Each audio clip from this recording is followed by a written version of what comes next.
परारी कौन है? बलूचिस्तान में 60 साल से जंग क्यों जारी है?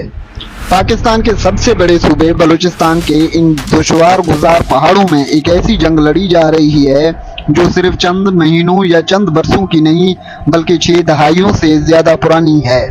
आखिर ये परारी कौन है? इन्होंने पहाड़ों का रुख क्यों किया? क्या ये सब 1947 के एक मुआहदे से शुरू हुआ या फिर वादा खिलाफियों, फौजी ऑपरेशन और सियासी इख्तलाफात ने इस आग को भड़काया है? आज हम तारीख के इन्हीं सफात को खोलने जा रहे हैं जिन्हें समझना आसान नहीं मगर जानना जरूरी है। 1947 में जब बरे-सगीर तकसीम हुआ तो बलूचिस्तान एक सादा मामला नहीं था। उस वक्त रियासत कल्लात एक नेम खुद मुख्तियार रियासत थी जिस पर खान ऑफ कल्लात हुकूमत करते थे। कायद-ए-आज़म मोहम्मद अली जिन्ना जो माजी में खान ऑफ कल्लात के कानूनी मुशीर भी रह चुके थे और खान ऑफ कल्लात के दरमियान मुख्तलिफ सतह पर मुज़ाकरात हुए।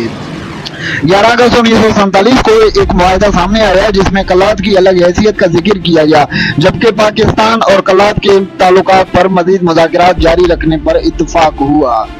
इलाहा के फौरन बाद खान ऑफ कल्लात के भाई शहजादा अब्दुल करीम पहाड़ों में चले गए। कई मौलिकीन इसे बलूचिस्तान की पहली मुसल्लह मज़ाहिमत करार देते हैं। अगरचे ये तहरीक ज्यादा अरसा न चल सकी मगर एक रवायत जरूर कायम कर गई। वो रवायत थी पहाड़ों का रुख करने की। बलूची जुबान में ऐसे मुसल्लह अफराद को बाद में परारी कहा जाने लगा, यानी वो लोग जो हुकूमती गिरफ्त से बचने के लिए पहाड़ों में चले जाएं और वहां से मज़ाहिमत जारी रखें। 1958 में पाकिस्तान में मार्शल लॉ नाफिज हुआ। उसी साल नवाब नौरोज खान ने हुकूमत के खिलाफ बगावत की। बलूच कौम परस्तों का मौक़िफ़ है कि उन्हें मुज़ाकरात और आम मुआफ़ी की यकीन दहानी कराई गई मगर हथियार डालने के बाद उनके साथियों को गिरफ्तार किया गया और बाद में उनके कई बेटों और रिश्तेदारों को फांसी दी गई। पाकिस्तानी रियासत ने इस कार्रवाई को कानून नाफिज करने का अमल करार दिया। 1960 की दहाई में सदर अयूब खान के दौर में बलूचिस्तान में एक और बड़ी शोरिश उठी। इस बार मारूफ बलूच रहनुमा शेर मोहम्मद मरी और उनके साथी पहाड़ों में चले गए।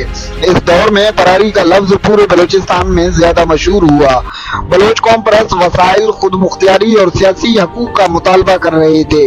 रियासती मौक़िफ़ ये था कि मुसल्लह गिरोहों के खिलाफ कार्रवाई मुल्क की सलामती के लिए जरूरी थी। दोनों मौक़िफ़ एक दूसरे से मुख्तलिफ थे और यही इख्तिलाफ आने वाले बरसों में मजीद गहरा होता गया। 1973 में जुल्फ़िकार अली भुट्टो की हुकूमत ने बलूचिस्तान की मुंतखब सूबाई हुकूमत को बरतरफ कर दिया। उसके बाद बलूचिस्तान में एक बड़ा फौजी ऑपरेशन हुआ। इसी शोरिश में हजारों बलूच जंगजू और बड़ी तादाद में पाकिस्तानी फौजी शरीक हुए। कई बरस तक जारी रहने वाली इस लड़ाई ने बलूचिस्तान के कई इलाकों को शदीद मुतासिर किया। 2000 की दहाई में एक मरतबा फिर कशीदगी बढ़ी, ख़ुसूसन 2006 में नवाब अकबर खान भुट्टी की हलाकत के बाद बलूचिस्तान में नई शिद्दत देखने में आई। आज मुख्तलिफ बलूच मुसल्लह तंजीमें रियासत के खिलाफ सरगर्म हैं, जबकि पाकिस्तान का मौक़िफ़ है कि ये गिरोह मुल्क की सलामती के लिए खतरा है और उनके खिलाफ कार्रवाइयाँ कानून के मुताबिक की जाती हैं।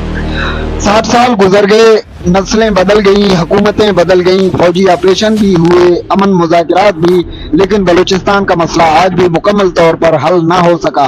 क्या इस तनाज़े का हल सिर्फ ताकत है या फिर सियासी मुज़ाकरात, एतमाद साजी और आईनी रास्ता ही देर पा अमन ला सकता है? ये सवाल आज भी बलूचिस्तान के पहाड़ों में गूंज रहा है।